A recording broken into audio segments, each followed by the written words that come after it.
Halo, ketemu lagi bareng Ayu di Perempuan Gagal. Karena semua perempuan pernah gagal, and it's okay. Nah, jadi kalau misalnya teman-teman kemarin udah ngelihat opening yang pertama kali, intinya Perempuan Gagal adalah tempat buat kita ngobrolin semua kegagalan yang pernah kita alamin. Karena kita pengen banget normalizing failure, kita pengen banget semua orang ngelihat kegagalan itu sebagai bukan hal yang tabu gitu, tapi sebagai pelajaran yang bisa kita petik hikmahnya dan kita bisa ngelewatin itu bareng-bareng.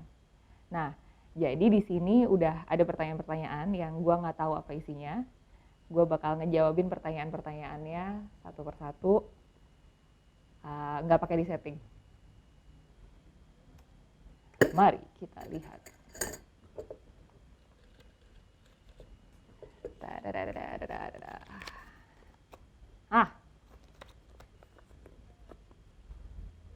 Bagaimana agar selalu positif dalam kegagalan?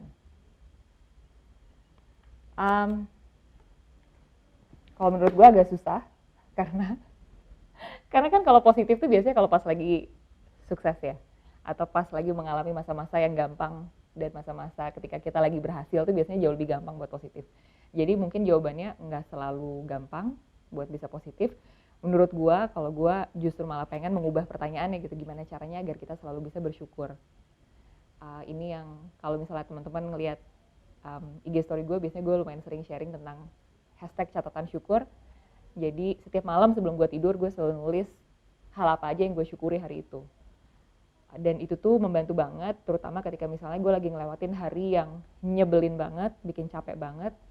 Tapi kemudian ketika gue nulis catatan syukur itu, gue jadi ingat, oh ya ternyata meskipun hari ini melelahkan banget, tapi masih ada hal-hal yang gue syukuri gitu. Dan biasanya bersyukur itu jauh lebih gampang ketika kita lagi seneng. Tapi justru ketika kita lagi sedih, ketika kita lagi susah tuh, justru malah bersyukur tuh harus terus-menerus dilakukan. Biar kita nggak lupa caranya bersyukur. Lanjut.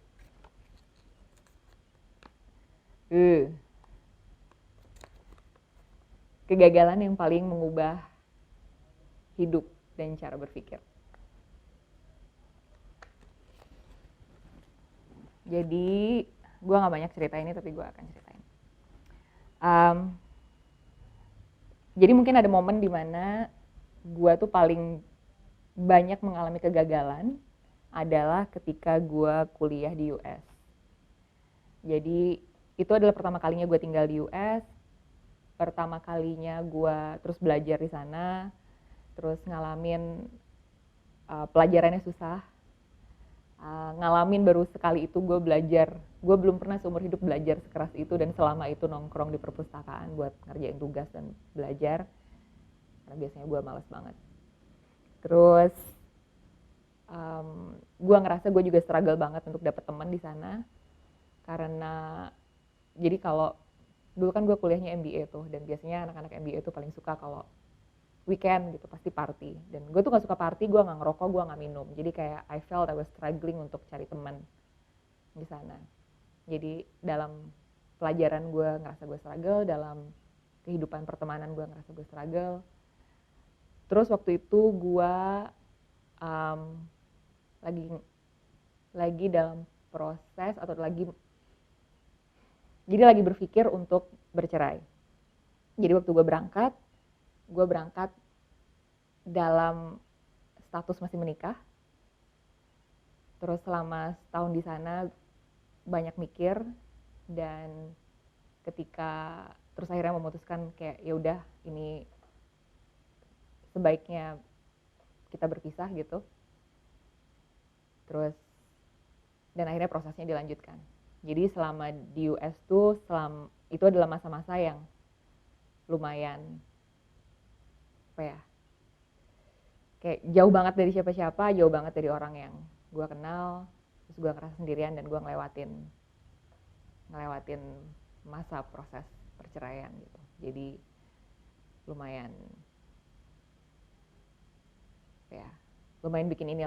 bikin kayak kalau udah jatuh tuh jatuh lagi dan ditimpa tangga dan kayak jatuh lagi gitu. Terus pas itu kayak nyari kerja juga susah, sempat apply internship lumayan banyak yang gagal. Terus habis itu ya banyak lah, kayak proses nyari kerja juga susah banget. Jadi lumayan. Jadi kalau misalnya balik ke pertanyaannya tuh, karena gue mengalami kegagalan demi kegagalan demi kegagalan pada waktu yang, jadi selama 2 tahun gue di US tuh banyak banget kegagalan yang gue lewatin. Gue tuh jadi belajar untuk jadi orang yang lebih vulnerable, jadi lebih terbuka, jadi lebih jujur gitu. Kalau katanya teman-teman gue sih, teman-teman gue yang tahu Ayu sebelum berangkat dan Ayu setelah pulang tuh katanya jadi jauh lebih sabar, katanya jadi jauh lebih terbuka, jadi jauh lebih bisa ngedengerin orang. Ya mungkin karena ketika dalam masa itu gue jadi tahu bahwa gue tuh nggak bisa sendirian gitu, gue nggak bisa ngelewatin ini sendirian, gue butuh orang lain.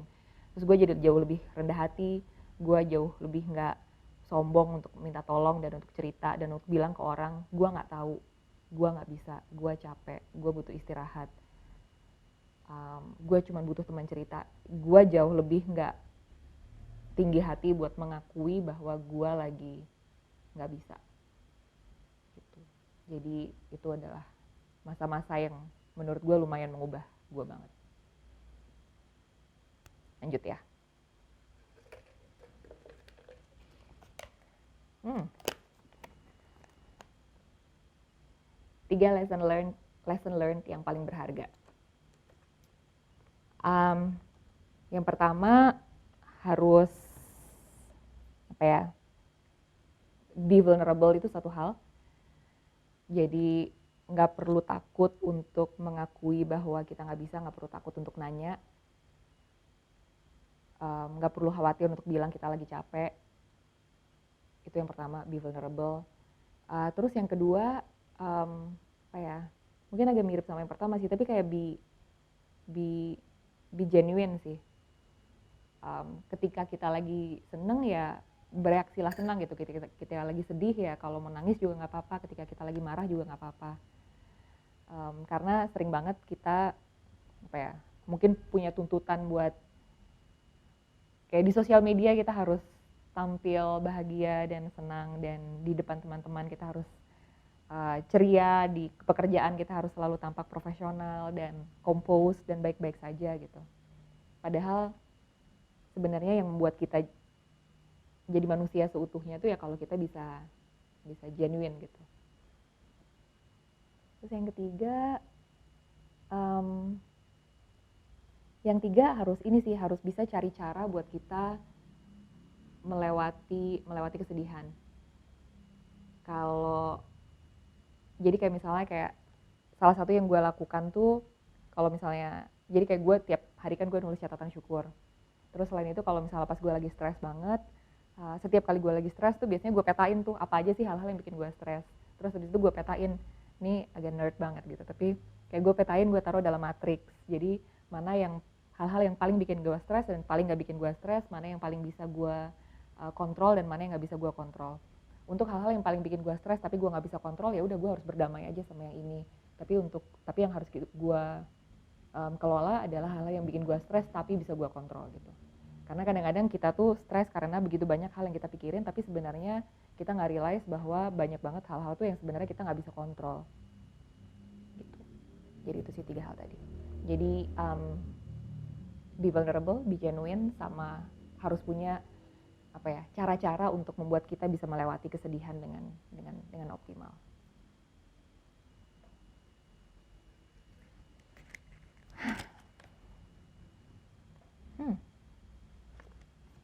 Kegagalan dalam karir.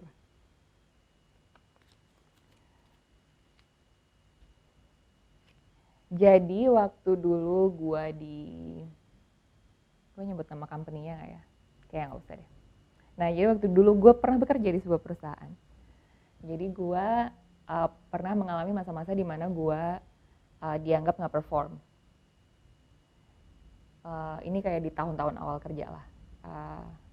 Mengalami masa-masa gue dianggap nggak perform, terus gue ngelihat teman-teman yang seangkatan sama gue semuanya udah naik posisi gitu, udah naik jabatan.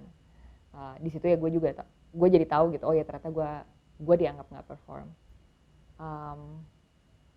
Waktu itu sih lumayan susah sih masa-masanya, kayak gue mengalami masa-masa di mana gue kayak nangis di kamar mandi di kantor gitu, karena waktu itu habis kayak diomelin sama bos dan ngerasa gue nggak bisa menyelesaikan pekerjaan. Jadi sempat mengalami masa-masa itu. Terus juga pernah di pekerjaan lain gue mengalami masa-masa di mana gue lumayan stres banget sama kerjaannya, jadi di kantor lain yang pulangnya sampai malam, kemudian kayak pagi udah harus berangkat lagi kerja, dan gue ngerasa waktu itu pressure-nya gede banget. Yang ini tuh masa-masa yang gak mengenakan karena to the point sampai gue tuh bangun tidur tuh nangis karena gak kebayang gue harus ke kantor gitu. Jadi ya itu lumayan tidak mengenakan sih. Jadi kalau misalnya sekarang ada teman-teman yang cerita tentang, iya nih gue lagi susah banget di kerjaan, kayak gue beneran bisa berempati karena gue juga pernah mengalami masa-masa itu. Gitu. Jadi kalau misalnya kalian lagi ngelewatin masa-masa susah ya wajar kalian gak sendirian. Nah itu tadi pertanyaan-pertanyaan yang udah gue jawabin. Jadi kenapa gue mau share kayak gini, karena gue tahu pasti kita semua pernah mengalami masa-masa yang gak menyenangkan, dan hopefully dengan kita saling sharing kayak gini kita jadi tahu bahwa kita semua pasti pernah gagal, kita pasti pernah ngelewatin masa susah, dan it's okay. Dan kalau misalnya kalian ngerasa video barusan berguna, tolong share ke teman-teman yang lain supaya teman-teman yang lain juga bisa ngelewatin masa sulitnya dengan sedikit lebih mudah hopefully. Dan kalau suka bisa di like sama subscribe. Dan kalau misalnya ada pertanyaan-pertanyaan yang pengen ditanyakan atau ada topik-topik yang pengen diobrolin, tulisin aja di komen atau DM ke gue. Jadi to recap, tadi gue ngobrolin dikit soal being vulnerable. Jadi kita harus tetap bisa terbuka, being genuine, kita jadi diri kita sendiri. Dan yang ketiga, kita harus cari cara sih untuk bisa ngelewatin kesedihan, karena setiap orang pasti caranya buat ngelewatin kesedihan beda-beda banget. Jadi sekian dulu, sampai ketemu lagi di episode perempuan gagal selanjutnya. Di episode yang lain nanti gue bakal mulai ngajakin orang buat ngobrol. Jadi sampai ketemu lagi di perempuan gagal, karena semua perempuan pernah gagal, and it's okay.